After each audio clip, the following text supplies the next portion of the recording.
উরুগুয়ের কিংবদন্তি লেখক এদুয়ার্দো গালেয়ানো বলতেন, ফুটবল হলো সেই খেলা যা আমাদের বারবার স্বপ্ন দেখায় আর কাঁদায়। সবাই জয়ের উৎসব দেখে, কিন্তু কেউ কি দেখে সেই পরাজয়ের নিঃশব্দ হাহাকার? মাঠের এক পাশে যখন আতশবাজির আলো, অন্য পাশে তখন স্মৃতির শ্মশান।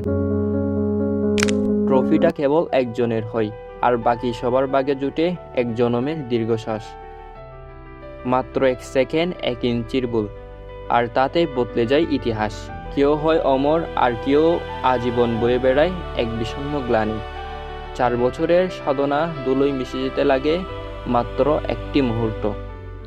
উৎসবের কোলাহল একসময় থেমে যায়, আলো নিভে যায়, কিন্তু ইতিহাসের পাতায় পড়ে থাকে সেই সব মানুষের গল্প, যারা সব দিয়েও শেষ পর্যন্ত কিছুই পায়নি।